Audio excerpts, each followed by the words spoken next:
Good morning all my dear student. PCB and PCM के 12th chemistry की class में आपका स्वागत है। आज हमारे केमिस्ट्री का लेक्चर नंबर 56 है, 56वां वीडियो है। जिसकी पिछली क्लास में हमारा जो टॉपिक चल रहा था वो संघर्ष सिद्धांत या टक्कर का सिद्धांत चल रहा था। और संघर्ष सिद्धांत या टक्कर के सिद्धांत में हमने कल लास्ट पॉइंट एक संघट्ट आवृत्ति देखी थी और एक हमने देखा था संघट्ट आवृत्ति के साथ प्रभावी टक्कर और अप्रभावी टक्कर क्या होती है। अब संघट्ट सिद्धांत के अंदर ही कि मान लिया कि कोई रासायनिक अभिक्रिया है और वो कोई द्विअणु अभिक्रिया है। द्विअणु का मतलब उसके अभिकारक के कितने अणु हैं? 2, A और B, और उससे कोई क्या मिल रहा है? उत्पाद, प्रोडक्ट मिल रहा है, उत्पाद। तो उस रासायनिक अभिक्रिया का वेग संघट्ट सिद्धांत ये कहता है कि अभिक्रिया का वेग संघट्ट आवृत्ति के साथ साथ उसकी सक्रिय ऊर्जा पर भी क्या करता है? निर्भर करता है। तो संघट्ट सिद्धांत के अनुसार इसका अभिक्रिया का वेग है वो अभिक्रिया वेग बराबर ZAB, मतलब Z का मतलब है संघट्ट आवृत्ति A व B की संघट्ट आवृत्ति पर निर्भर करेगा और साथ में सक्रिय ऊर्जा होती है e⁻TA/RT, इस पर भी क्या करेगा? निर्भर करेगा। तो ये अभिक्रिया वेग समीकरण कौन से सिद्धांत के अनुसार है? संघट्ट सिद्धांत के अनुसार। यहाँ ZAB लिखा है हमने, ZAB ये A व B अणु की संघट्ट आवृत्ति है, B की संघट्ट आवृत्ति को दर्शाता है।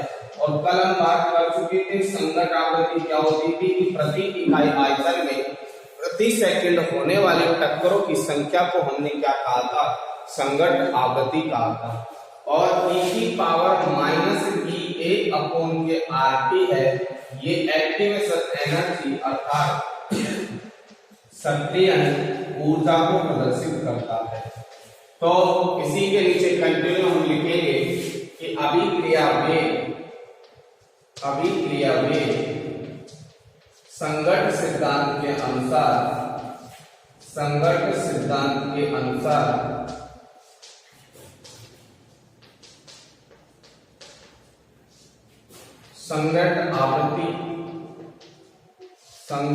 आवृत्ति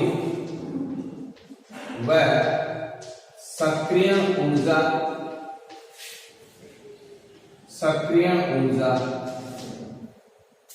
पर निर्भर करता है।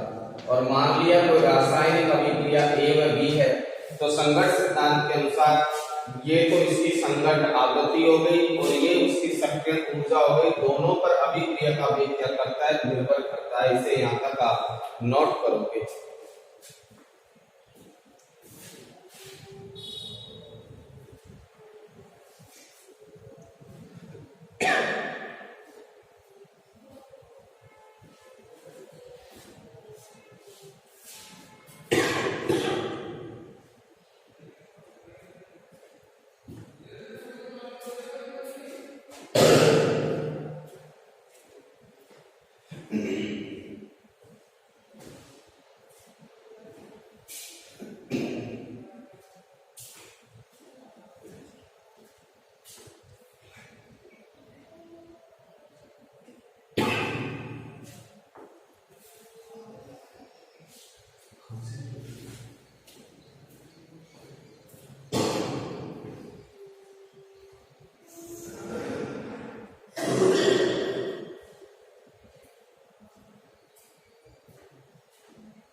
अब इसके बाद संघट्ट सिद्धांत के अनुसार अभिक्रिया वेग को 2 कारक प्रभावित करते हैं और 2 कारक कौन कौन से हैं? एक तो होता है ऊर्जा अवरोधक और एक होता है अभिकारकों का अभिविन्यास। तो इसी के नीचे हम कंटिन्यू लिखेंगे संघट्ट सिद्धांत के अनुसार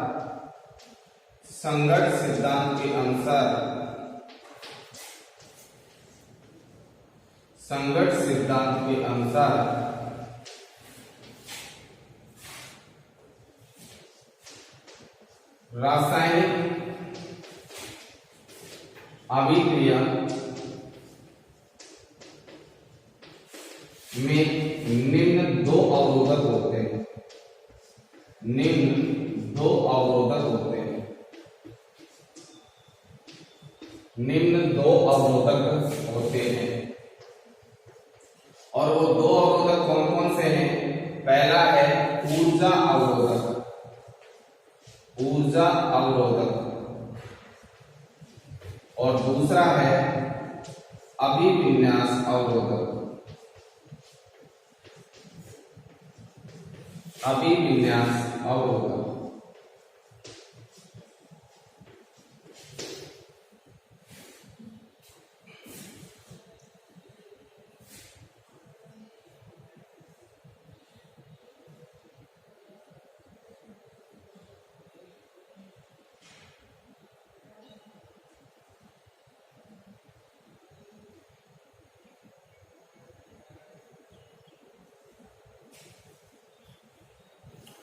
अब सबसे पहले हम इसमें बात करेंगे कौन से अवरोधक की? ऊर्जा अवरोधक। क्या होता है ऊर्जा अवरोधक?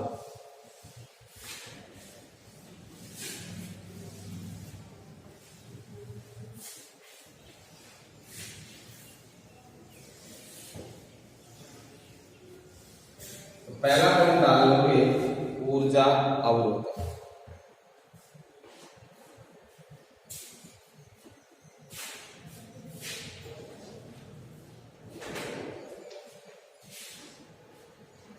ऊर्जा अवरोधक, देखो ऊर्जा अवरोधक के मतलब से हम क्या समझते हैं कि हमने बताया था कल कि एक प्रभावी टक्कर और एक अप्रभावी टक्कर। प्रभावी टक्कर वह होती है जिसमें अभिकारक के अणु किसमें बदल जाए? उत्पाद में। और अभिकारक के अणु को उत्पाद में बदलने के लिए एक न्यूनतम ऊर्जा की आवश्यकता होती है जिससे उनके क्रिया कारक के बंध क्या हो सके? टूट सके। और क्रिया कारक के बंध जब टूटेंगे नहीं जब तक नए उत्पाद के बंध नहीं बन सकते। तो वह न्यूनतम आवश्यक ऊर्जा जिससे क्रियाकारी के पुराने बंध क्या हो जाते हैं? टूट जाते हैं, टकराने पर पुराने बंध टूट जाए, उस न्यूनतम आवश्यक ऊर्जा को कहते हैं दहलीज ऊर्जा। और जब तक किसी रासायनिक अभिक्रिया में अभिकारक अणु को दहलीज ऊर्जा के बराबर या उससे अधिक ऊर्जा प्राप्त नहीं होगी जब तक उसके पुराने बंध क्रिया कारक के टूटेंगे नहीं और उत्पाद के नए बंध बनेंगे नहीं, अर्थात उनमें प्रभावी टक्कर नहीं होगी। तो प्रभावी टक्कर होने के लिए कौन सी ऊर्जा की आवश्यकता होती है? दहलीज ऊर्जा की आवश्यकता होती है।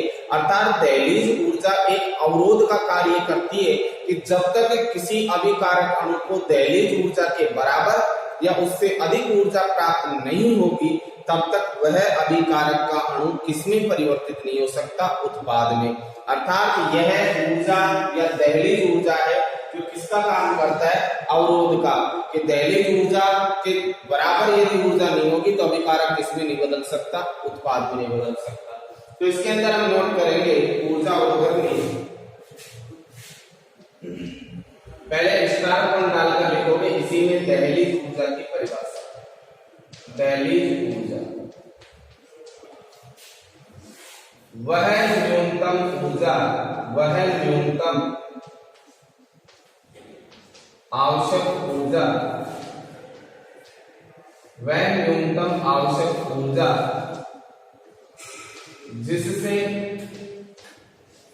क्रिया कारक के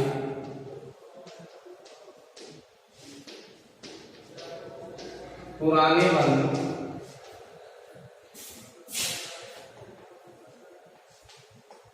टूट जाते हैं। अर्थात जिससे अभिकारक अणु या क्रियाकारक अणु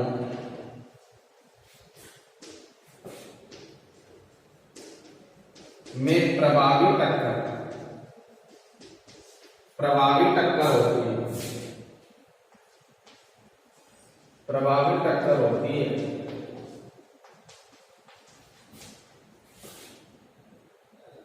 इसे दहलीज ऊर्जा कहते हैं, दहलीज ऊर्जा कहते हैं। अर्थात दहलीज ऊर्जा वह न्यूनतम ऊर्जा है जो क्रिया कारक को किसमें बदलने में काम आती है, उत्पाद में बदलने में। और क्रिया कारक में काम क्या आती है, क्रिया कारक के पुराने बंधों को क्या करती है, तोड़ती है। और जब किसी भी बंध को तोड़ा जाता है तो तोड़ने के लिए एनर्जी या ऊर्जा की क्या होती है, आवश्यकता होती है। तो इसलिए उस ऊर्जा की पूर्ति कौन सी ऊर्जा से करते हैं, दहलीज ऊर्जा की सहायता से करते हैं। तो दहलीज ऊर्जा के बाद कंटिन्यू लिखोगे कि रासायनिक अभिक्रिया में, रासायनिक अभिक्रिया में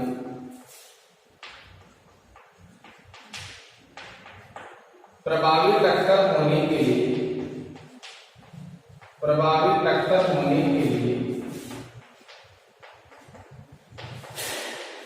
दहलीज ऊर्जा, दहलीज ऊर्जा के बराबर या इससे अधिक ऊर्जा की आवश्यकता, ऊर्जा की आवश्यकता होती है। यदि इससे कम ऊर्जा क्रियाकारक अणुओं के पास होती है, क्रियाकारक अणुओं के पास होती है, क्रियाकारक अणुओं के पास होती है, तो वह क्रियाकारक अणु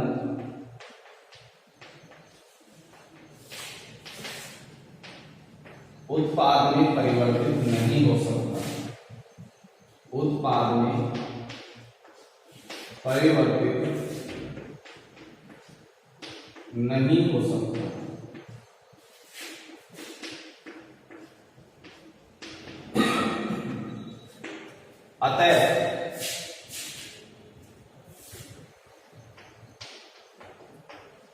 अतः क्रियाकारक अणु को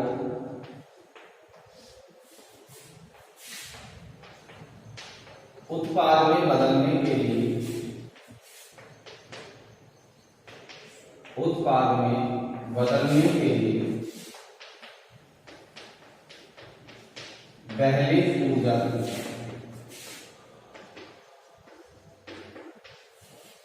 आवश्यकता होती है,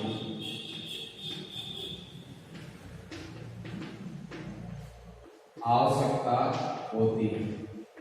अतः यह एक ऊर्जा अवरोधक का कार्य करता है। अतः दहलीज ऊर्जा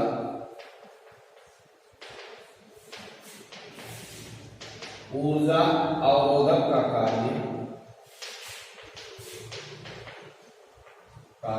करता है। तो ये तो ऊर्जा अवरोधक हो गई कौन सी, दहलीज ऊर्जा, जिसे आप नोट करो।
अब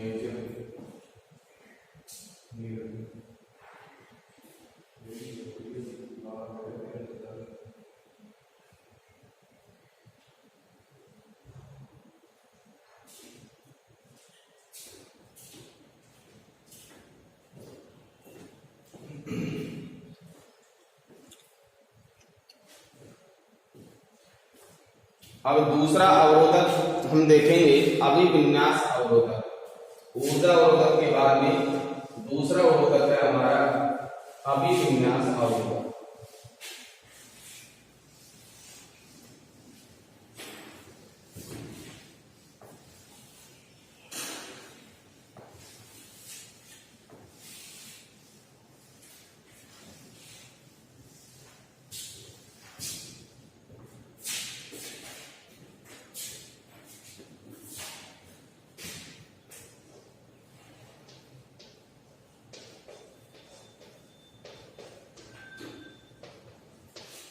अभिविन्यास अवरोधक।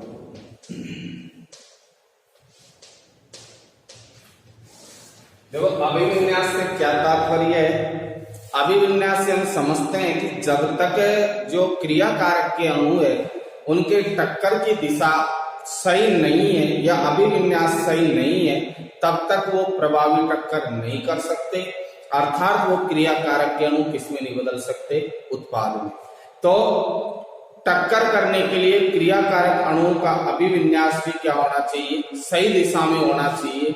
अगर सही दिशा में अभिविन्यास है और पर्याप्त दहलीज ऊर्जा उनके पास है तो ही क्रिया कारक अणु किसमें बदल सकते हैं? उत्पाद में।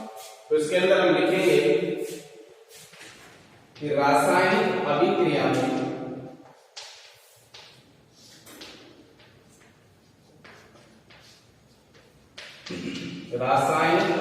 में क्रिया कारक अणुओं को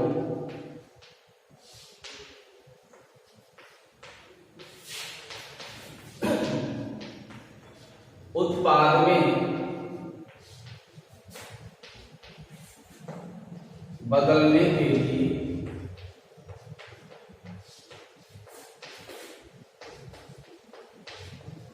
पर्याप्त दहलीज ऊर्जा के साथ साथ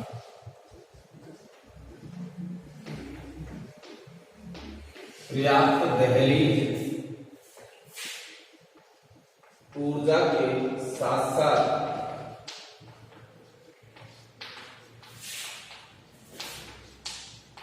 क्रिया कारक अणुओं का अभिविन्यास, क्रिया कारक अणुओं का टक्कर के लिए अभिविन्यास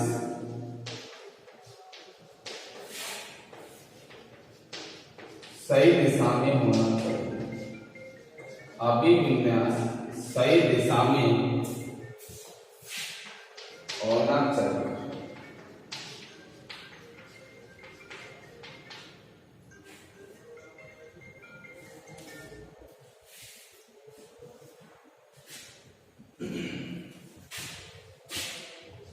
यदि क्रिया कारक अणुओं का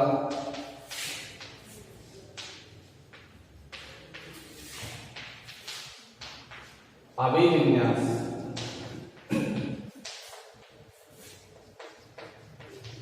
सही नहीं है, अभिविन्यास सही नहीं है,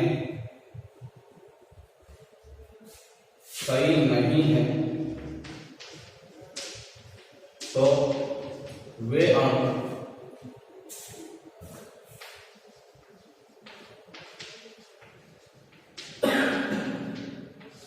प्रभावी टक्कर नहीं कर सकते।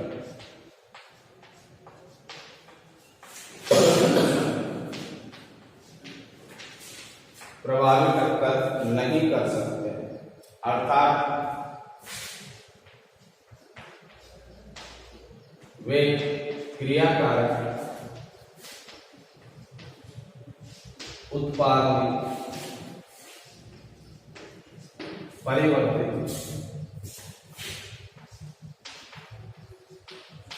परिवर्तित नहीं हो सकते।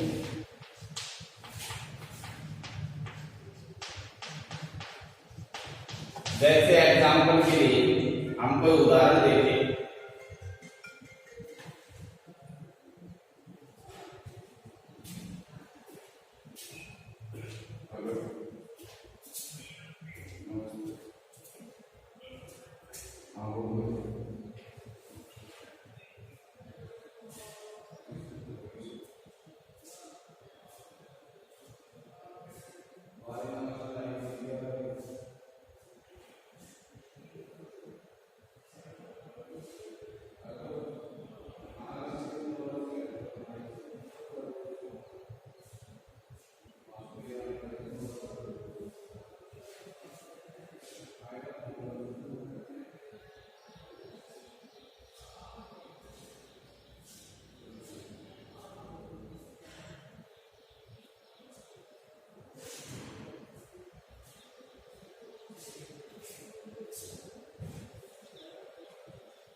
उदाहरण बता देते हैं। उदाहरण के लिए कि NO2 से रिएक्शन करके बनाता है N2O4। अब ये कैसे बनाएगा N2O4? जैसे हमने मान लिया कि ये कोई नाइट्रोजन है और नाइट्रोजन से दो क्या लगे हुए हैं, हमारे ऑक्सीजन लगे हुए। यदि इनकी दिशा या अभिविन्यास सही नहीं है, सही नहीं है का मतलब जैसे दोनों एक ही दिशा में गति कर रहे हैं, ये भी इस दिशा में गति कर रहे हैं, ये भी इस दिशा में, तो इनके बीच में प्रभावी टक्कर नहीं हो सकती। और जब तक टक्कर नहीं होगी, क्रियाकारक अणु के बंध बनेंगे नहीं, टूटेंगे नहीं और उत्पाद के बंध बनेंगे नहीं, तो यहाँ पर उत्पाद नहीं मिल सकता। अर्थात ये सही अभिविन्यास नहीं है। यह अभिविन्यास क्या है? गलत अभिविन्यास है। लेकिन इसी का अभिविन्यास सही कैसे होगा? जैसे मैं इस स्ट्रक्चर को यूं बनाता कि ये नाइट्रोजन और इससे जुड़े हुए ये क्या, दो ऑक्सीजन, इसकी अणु इस तरफ गति कर रहा है और दूसरा आने वाला अणु दूसरा इस तरफ गति करे, दोनों एक दूसरे के विपरीत दिशा में टक्कर करेंगे, तो होने वाली टक्कर प्रभावी टक्कर होगी। इनका विन्यास क्या होगा? सही अभिविन्यास होगा और सही अभिविन्यास के कारण इसका उत्पाद क्या बन जाएगा? नाइट्रोजन नाइट्रोजन के साथ बंध बना लेगा और दो ऑक्सीजन इससे और दो ऑक्सीजन इससे, अर्थात ये NO2 इस NO2 से रिएक्शन करके और क्या बना लेगा? N2O बना लेगा। एग्जाम्पल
अब इसके बाद प्रभावी संगत सिद्धांत के अंदर 2 लाइनें और ले गई। संगत सिद्धांत के अंदर बताया गया कि जो रासायनिक अभिक्रिया का वेग होता है वो संगत सिद्धांत के अनुसार एक तो निर्भर करता है संगत आवृत्ति पर अर्थात Z के मान पर, और एक प्रभावी संगत अंश जिसे F से प्रदर्शित किया गया है। तो इन 2 चीजों पर निर्भर करता है। प्रभावी संगत अंश का मतलब होता है कि वेग क्रिया कारक अणुओं का अंश जिसके पास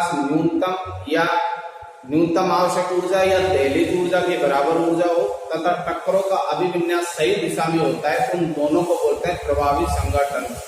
तो जिनके पास प्रभावी संगत अंश हो और संगत आवृत्ति हो तो दोनों पर निर्भर करता है अभिक्रिया का वेग। तो यहाँ लिखोगे संगत सिद्धांत के अनुसार, इसी के नीचे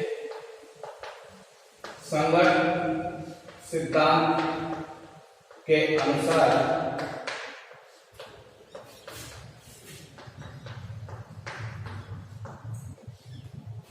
अभिक्रिया वेग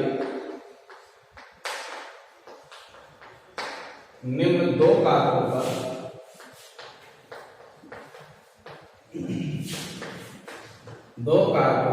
निर्भर करता है, और 2 कारक कौन कौन से हैं? एक तो है संगत आवृत्ति जिसे हम प्रदर्शित करते हैं Z से, और दूसरा है प्रभावी संगत अंश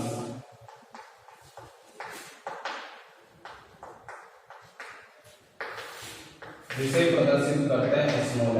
अब संगत आवृत्ति की परिभाषा तो हमने लिखा दिया, लेकिन प्रभावी संगत अंश की परिभाषा क्या होगी? लिखोगे कि क्रिया कारक अणुओं का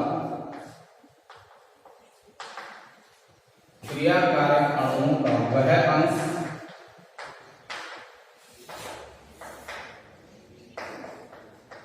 जिनके पास पर्याप्त दहलीज ऊर्जा के साथ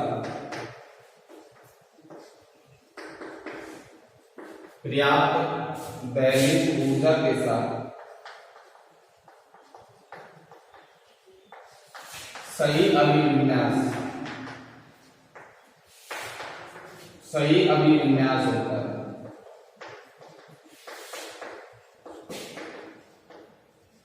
उसे प्रभावी संगत अंश कहते हैं। उसे प्रभावी संगत अंश कहते हैं।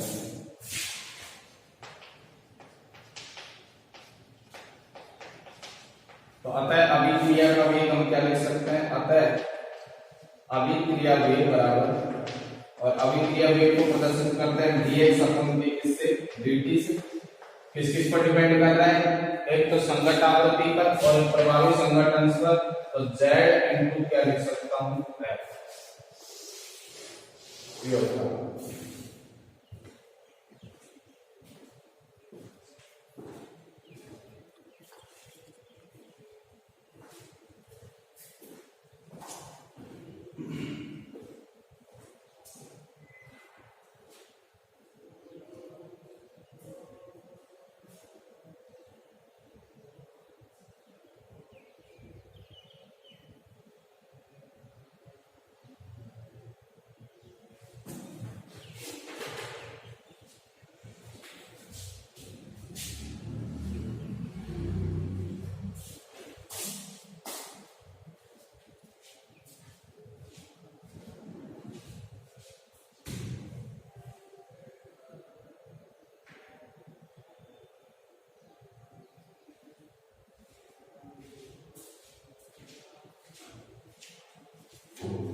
तो आज की क्लास में हमने संगत सिद्धांत के बारे में चर्चा की, जिसमें एक एक नंबर की परिभाषाएं पूछ लेता है।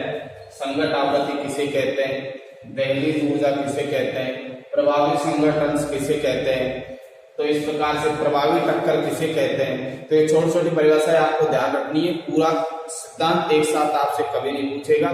तो ये छोटे छोटे टॉपिक है, प्रभावी संगठन के अनुसार अभिक्रियात्मक समीकरण क्या है आपको ध्यान रखने। इसके बाद नेक्स्ट टॉपिक की चर्चा हम नेक्स्ट क्लास में करेंगे। आज की क्लास के लिए धन्यवाद। जय हिंद, जय भारत।